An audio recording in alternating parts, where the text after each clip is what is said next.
La ville de Kinshasa, capitale de la République démocratique du Congo, va abriter du 1er au 16 juin prochain la 42e édition du championnat d'Afrique des clubs vainqueurs des coupes, couplée à la 33e Super Coupe d'Afrique. L'annonce a été faite ce vendredi 8 mai lors des points de presse tenus par Herman Ngediko, secrétaire général de la FEAND. Il y avait deux propositions de candidature, il y avait la RDC et le Maroc.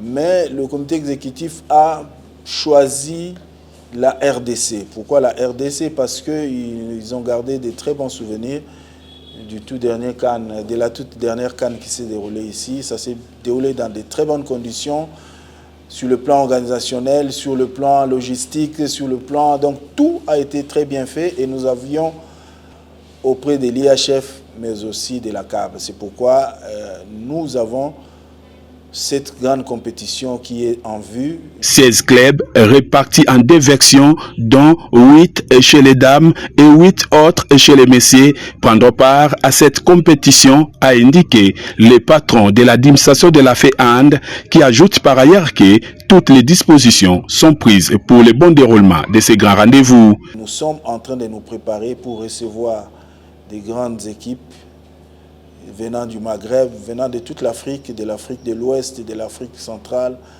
et également de l'Afrique australe. Donc, il y aura toute une panoplie des équipes qui seront là et qui seront reçues, comme d'habitude, avec bienveillance par nous, les Congolais, qui avons l'habitude de recevoir nos hôtes dans de très bonnes conditions. Après avoir organisé avec succès la 26e édition de la Coupe d'Afrique des Nations de handball version féminine, les comités exécutifs de la FEAND que dirige Marcel Amos Mbayo Kitenge s'apprête pour vendre encore d'une manière positive l'image de la République démocratique du Congo dans cette joute africaine.